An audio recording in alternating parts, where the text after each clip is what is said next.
and nothing is heard, so CQ80, CQ80, CQ80, CQ80, CQ80, CQ80 meters.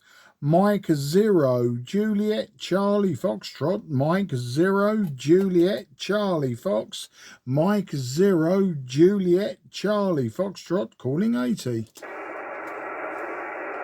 CQ80, CQ80, CQ80, CQ80, CQ80, CQ80 meters. This is Mike 0, Juliet, Charlie, Foxtrot, Mike 0, Juliet, Charlie, Foxtrot, calling 80. CQ, CQ80, CQ, CQ80, CQ80. This is Mike 0, Juliet, Charlie, Foxtrot, Mike 0, Juliet, Charlie, Foxtrot, calling 80. CQ, CQ80, CQ, CQ80, CQ80. Here is Mike 0, Juliet, Charlie, Foxtrot, Mike 0, Juliet, Charlie, Foxtrot, Mike 0, Juliet, Charlie, Fox, calling 80. CQ, CQ180, CQ180, CQ, CQ80. This is Mike 0, Juliet, Charlie, Foxtrot, Mike 0, Juliet, Charlie, Foxtrot, calling 80. CQ, CQ80, CQ, CQ80, CQ80. Here is Mike 0, Juliet, Charlie, Foxtrot, Mike 0, Juliet, Charlie, Foxtrot on 80. Mike 0, Juliet, Charlie, Foxtrot. This is Golf 4, Tango, Charlie, Bravo. Golf 4, Tango, Charlie, Bravo. Very good evening to you, sir. My name is Mark. That's Mike Alpha Romeo Kilo. And I'm in Sidcup in Kent. And just testing out an FT-101ZD. I'll give you all the details in a moment. But back to you there for your name and location at least, please. G4, TCB. This is M0, JCF. Okay there, Mark. Yes, name is Peter. I'm in Lincoln, West Yorkshire. Not much is waiting for the amplifier to warm up. Anyway, I think we've worked before, but maybe you know I don't use computer lots and things like that. So I'm in the computer industry, now retired, means I don't want to play with them much at all now. Didn't get the location, Mark. Back to you, mate. Yeah, very good evening, Peter, in West Yorkshire. Yeah, it's Sidcup in Kent, SIDCUP, Sidcup in Kent, just on the outside of southeast London, I suppose is the best sort of location to give you. And the only other locator everyone knows about Sidcup is Doug, G6INU. Normally on 40 and 80 metres, everyone says, oh, Sidcup, yeah, Doug is the one down there, isn't he? But that might give you a pointer. I haven't got QRZ or anything in front of me at the moment, Peter, so I can't give you any idea if we've worked before. But you're 5 and 9 plus 10 to me, maybe plus 15. So that's the story. As I say, I'll tell you what's going on with the radio on my next over. But over to you there, G4 TCB M0 JCF. Okay, that's fine on Sidcup. Yes, I've worked Doug. I think everybody's worked Doug INU, but not for a long time now. The first thing that is FT-101ZD resurrected for it's been sat there dead for an awful long time. So I got my soldering iron cloud kit about a bit, flashed it through time, 2 flashes of unique smoke, and no, I'm joking. It's just behaving itself now, looking at this needs a new speaker in it. It seems to be doing alright. Microphone is very dynamic. You came with a microphone, but the microphone there's no difference in radio. Give me that. Wow, all the radios on the shop, they all have the same thing. There's plugs sitting in the mic socket with 2 phono plugs coming out. A red one for the PCT and a black one for the microphone. Just I can use any microphone I've got into any radio I've got. So that's just put down. So that's it. Now just to Mark So I've got it on now, but that's a bit of plenty of it. Thank you very much. Yeah, okay, Peter. Right, okay, 5 and 9 plus 10 to me, and I'm going to be saying that. Well, I say 5 and 9 plus 10, but due to 80-meter noise, and it's particularly noisy on 80 and 40 this evening. You're sort of bordering on a 4 and 9. So there you go. That's how high my noise is this evening. Sometimes it's around S7, sometimes it goes a little bit higher, and of course we're only just at sunset anyway. But no, what I've got going on here, Peter, is an FT-101ZD that I bought last week. It had virtually no output, and so we had it apart. And then yesterday I took it to a friend, Steve, a G3 ZPS. We took it to him. He's got a few of these. I've only ever owned the Mark III, but this is a Mark 1. And I had a couple of spare valves, so we put the spare valves in, and while we were fitting the valves, one of the anode leads actually came away from the coil. So yeah, that was probably half the problem. So yeah, a pair of Chinese valves went in it yesterday. I've had a few contacts on 40 meters the last couple of days, and I just wanted to see how it was running on 80 meters. So I'm putting out about 100 watts into a 90-foot long wire. So I just thought I'd take a chance. It might have been a bit early. Take a chance, put some CQ80 meters out there, and you were the first person to come back to me. So your claim to fame, Peter, is whatever you're using up there, you're getting into this 101ZD very nicely when the propagation allows it and the noise allows it. So that's the story down here, mate. A very simple antenna, a very old radio, and another one that's been rescued from the landfill. So G4 TCB M0 JCF. Okay, right. So, something to drive down there. Yes, probably a better signal now, I'm guessing. Using homebrew amplifier, single valve for 40x1500. Yeah, those things well, been speaking to him for years, but I've met him a few times.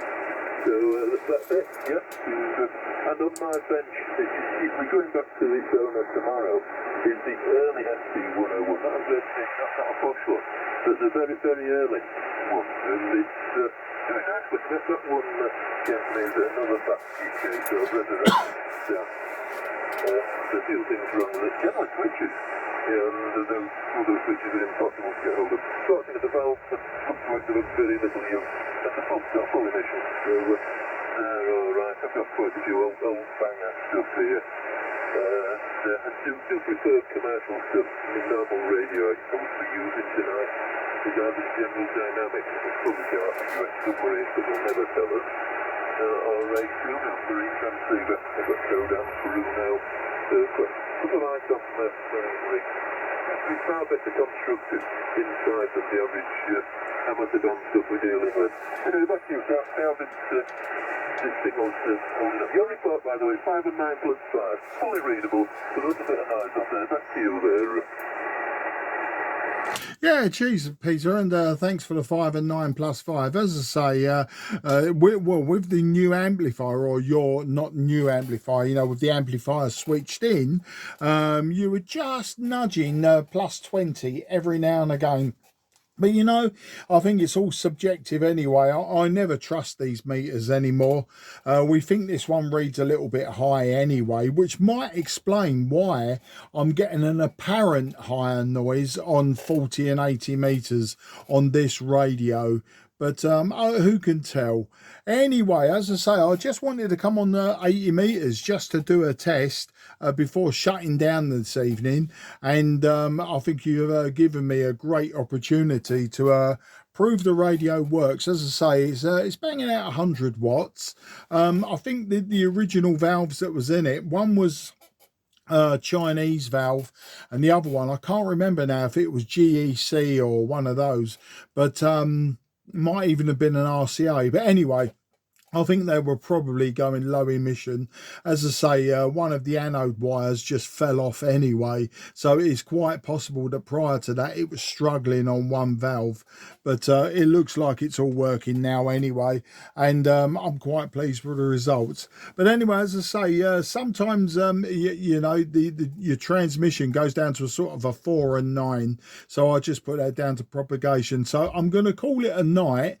Not that I don't want to speak to you or anything. Especially as you seem to be into the old radios yourself, and I was going to ask you about the amplifier. I can't remember if you said it was homebrew, but it'd be interesting to know about the amplifier. But it might be a bit of a struggle for my ears to hear everything that you say. So you want to keep it going just for a few more minutes and just tell me a bit more about that amplifier, because I am genuinely interested there, Peter. A G4 TCB M0 JCF. Okay, then yes, so we'll rubbish about amplifiers. This one, it's been running 2 or 3 years, maybe 4 years.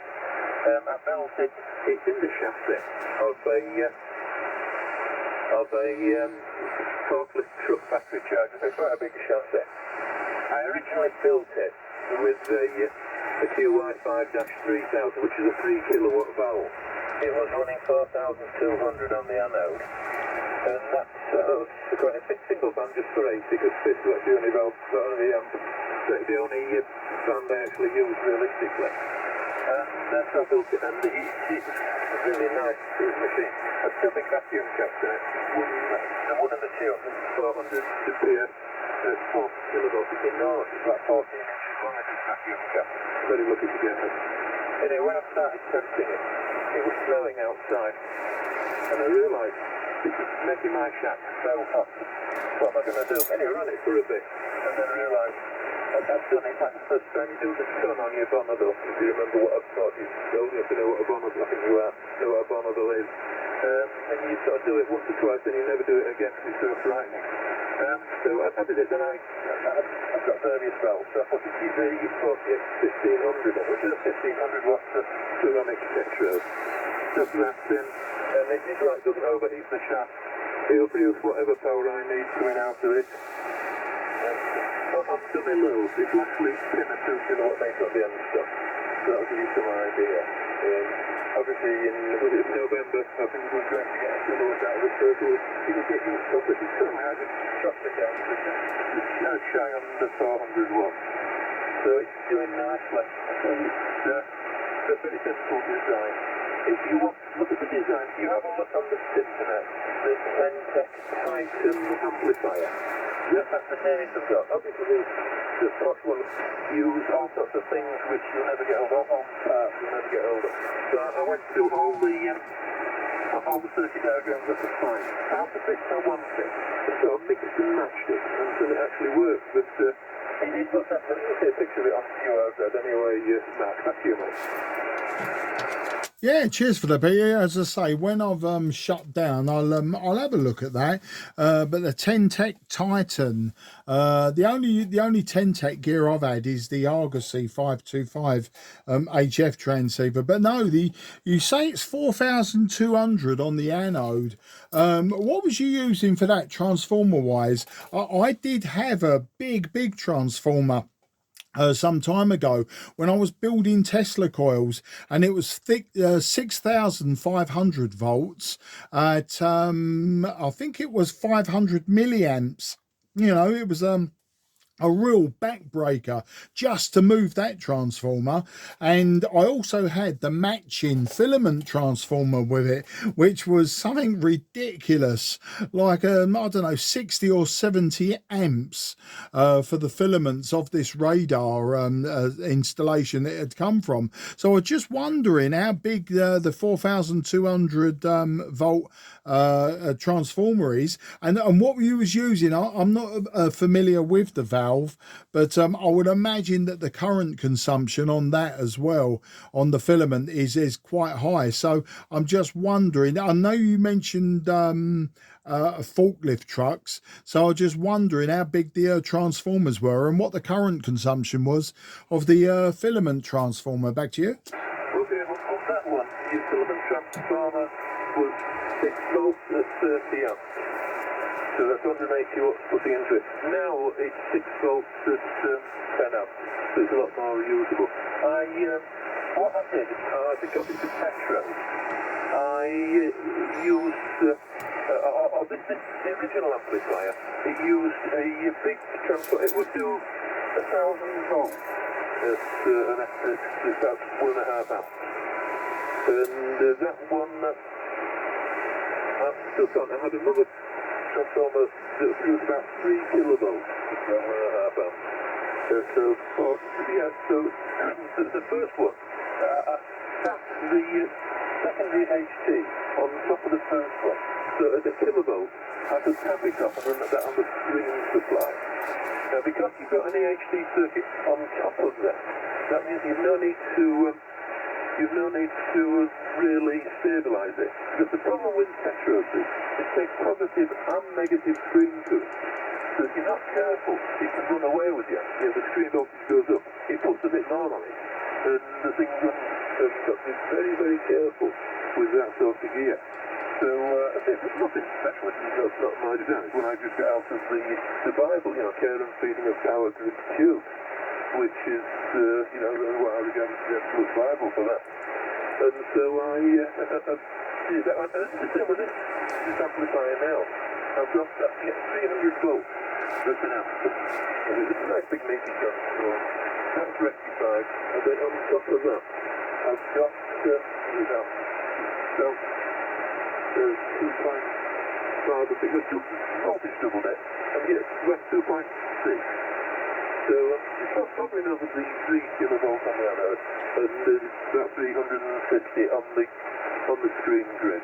So that's nice and stable. But then it's run for years. I've got an hour's run counter on it, and it's about 1,800 hours. That's decent on. And the solid as a rock. I put a magnetic breaker in the anode supply, just for checking momentary overload.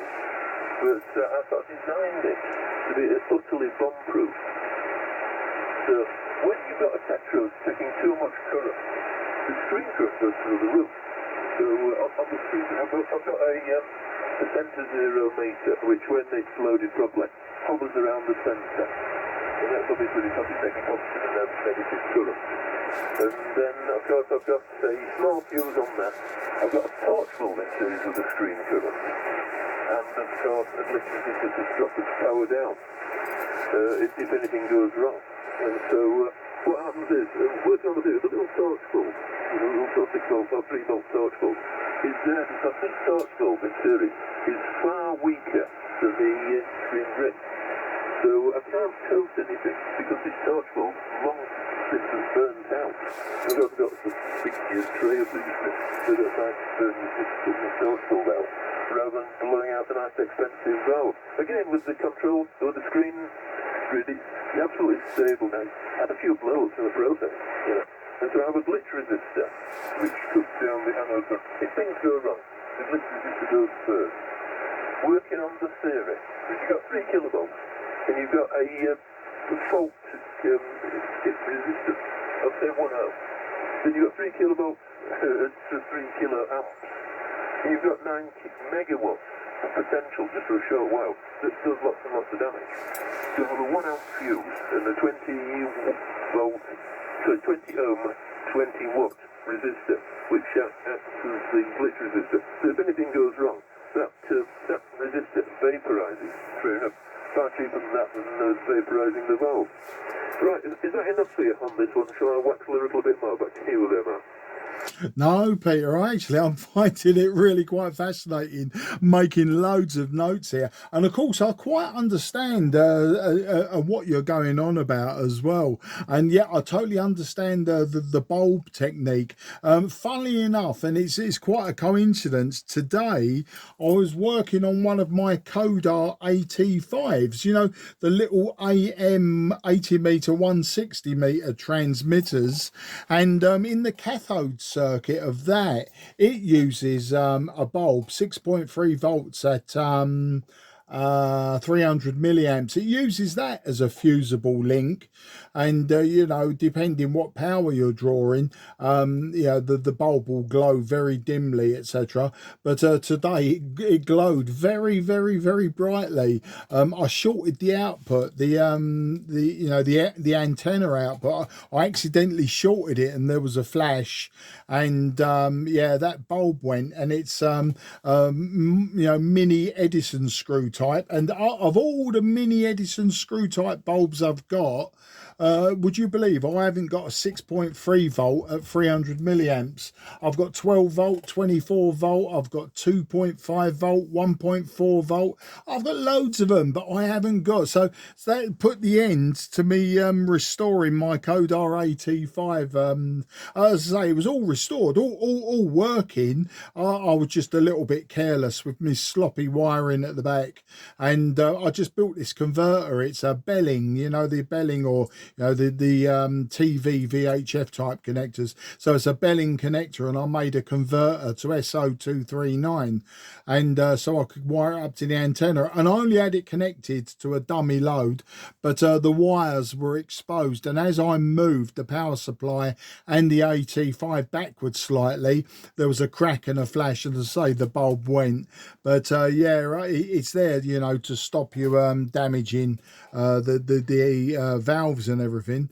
And yeah, and I understand that the calculations you're giving me of you know, megawatts, momentarily megawatts, because as I alluded to before, you know, I used to be heavily into Tesla coil building, and you know, those the spark gap driven ones, you know, you are talking some incredible powers, but of course the pulse duration is so short. I mean, you got very high current, extremely high voltage, but you know, the power output is in the megawatts, but of course it is in nanoseconds of duration. So you know, it sounds like a hell of a lot of power, which it is, but it's for such a short duration, and that's why it's so much power. So yeah, all of the calculations you were giving me there, sort of I really did quite understand it, you know, and I did wonder at one point if you was going to sort of go over my head, but no, I found it quite interesting. And yeah, you don't have to give me any more. I've got the gist of it. I mean, I've mucked around with pentodes and obviously triodes quite a lot. I do love me valve radios, constructing and repairing old valve radios. I do like the hybrids. You know, I've got a lot of hybrids in the shack, and a lot of pure valve transmitters, receivers, and the like, so and complete transceivers. So you know, I do like messing around with them. I just haven't played with anything of that sort of capacity valve wise, so big beam tetrodes, etc. I suppose I will do at some point. I've been messing about with valves ever since I was a kid. When I say I was a kid, I'm 60 now, and I started in the early to mid 70s, and I sort of cut my teeth on you know, valve gear, because people was always donating old valve radios and old tellies to me to repair and then move on. So yeah, I've got half an idea, but not at your level. And as I say, I find it quite fascinating. I'll tell you what I've got sitting behind me at the moment, probably half a dozen microwave oven transformers. And I was going to throw them out years and years ago. I was going to throw them out, but I couldn't bring myself to do it. And of course, now I'm pleased that I didn't, because, you know, they're an expensive piece of kit when you think about it. And they're 2.1 kilovolts each at 500 milliamps. So, you know, there's a lot of juice there. Obviously, it's low impedance and it's an instant killer. But, you know, if you treat them with kid gloves, I mean, you can series parallel them, and you can make some awesome high voltage power supplies with quite a high current capability. But as I say, as for the, you know, the big multi-kilowatt amps like you design and build, that's not for me at the moment. But I say, not that I won't do it, I just don't need to at this moment. Back to you, Peter. G4 TCB M0 JCF. Okay, yes, that's fine. Yeah, I've got quite a few microwave oven transformers lurking about. Now, there's some way to do it. We've used 2 microwave oven transformers. Yes, roughly the same.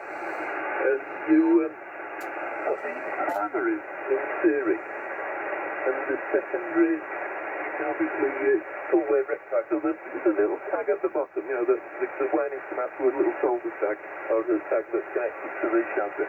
Normally what you do is you will take it out and insulate it. But if you put the both of those together, and then you say full wave with suitable diodes, I use big banks of, I use 16 amp sub-rectifiers, or not sub-rectifiers, big flat pack rectifiers.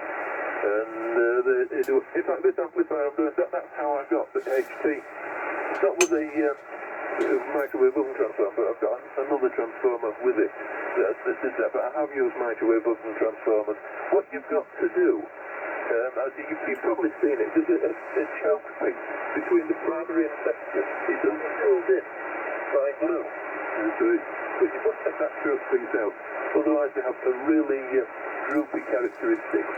You've got to take the choke pieces out without breaking the windings.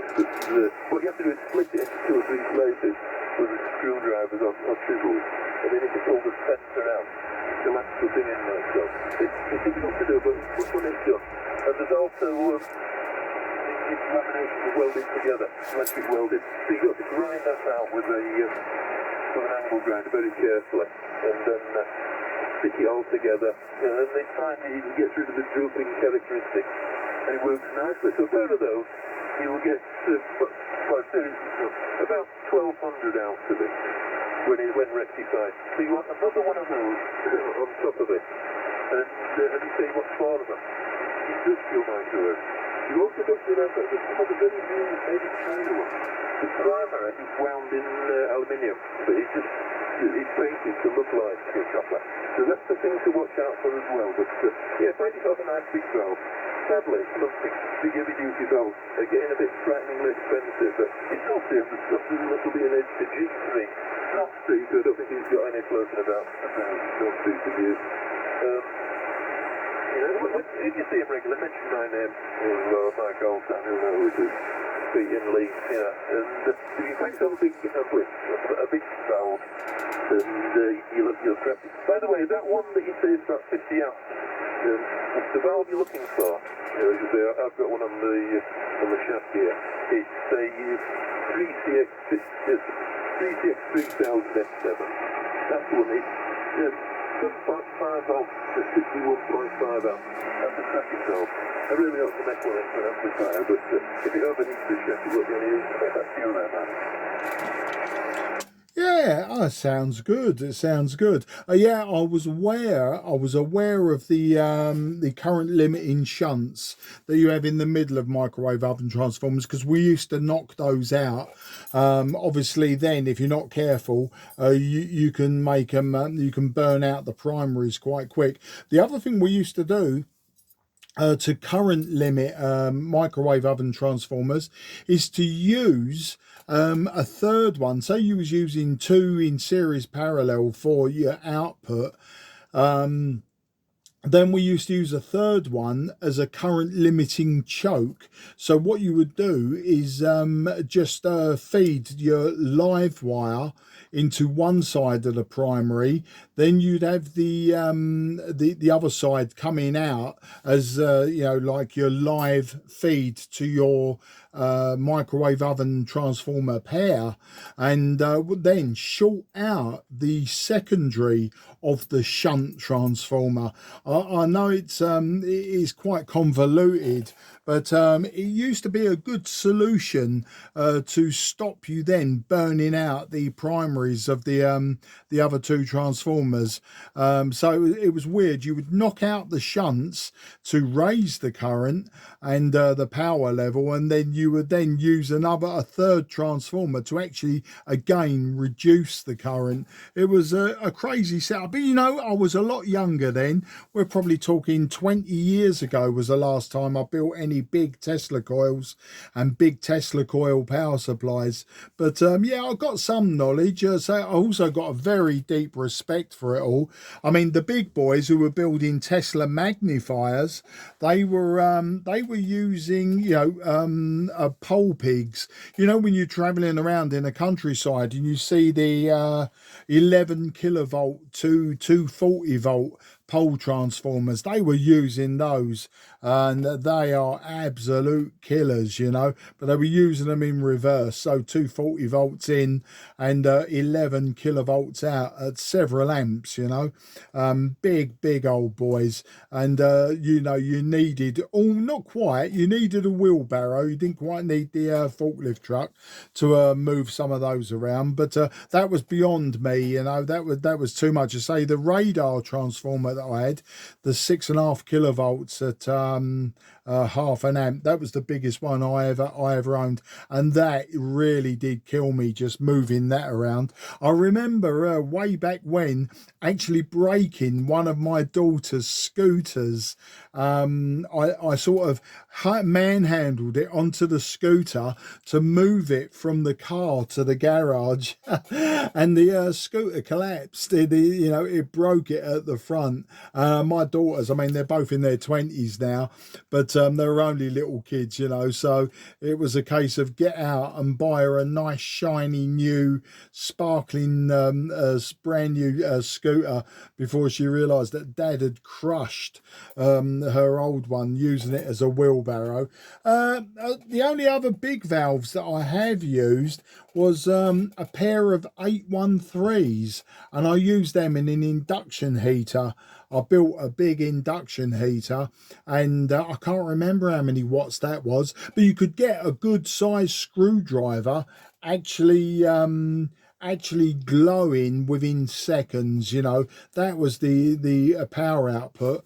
And in the end, the coil, I had to water cool the coil, the work coil, because it just got far too much. And I suppose on a lighter note, when I say lighter, I mean literally in weight, I do have a KW 1000 linear amplifier, 400 watt linear amplifier, and I've got a pair of spare valves for that, the 811s. So really, that's probably as big as I'm going at the moment.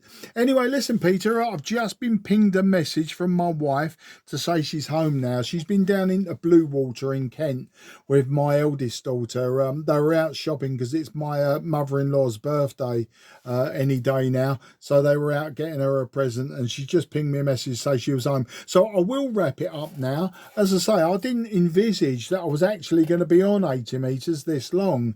It was a case of put out a CQ80 meters for a test just to see how well it worked, and I'm pleased with the results. But the bonus is I've got to have a great rag chew with someone who really knows his stuff. And as I say, what was nice was you was talking about stuff that I understood, and some of it sort of took me back to I suppose, my more reckless days. So I'll say goodbye for now, Peter. I'll hand it over to you for a final, and as I'll be dropping the mics, shutting everything down, and going to kiss my wife on the cheek and ask my daughter how much did she really spend. So on that note, best 73 to you and great speaking to you. Look forward to the next time. G4 TCB, this is M0 JCF.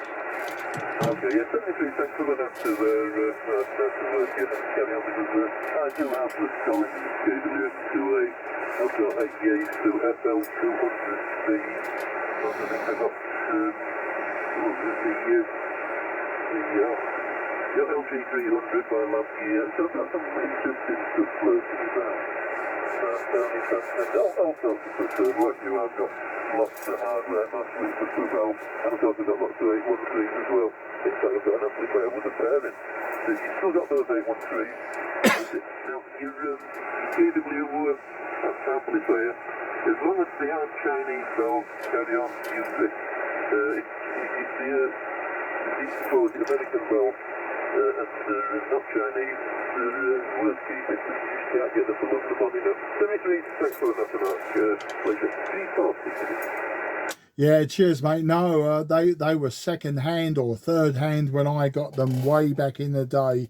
They weren't Chinese. I can't remember. I can't remember the manufacturer, but I remember back then I only paid. I think I paid about 20 quid for the pair. You know, somebody just didn't have any use for these big old bottles. Anyway, I better go and see what's cooking. So, very best wishes to you. Bye bye for now. Mike 0 Juliet Charlie Foxtrot is now QRT. This frequency is clear for use. Frequency is clear for use.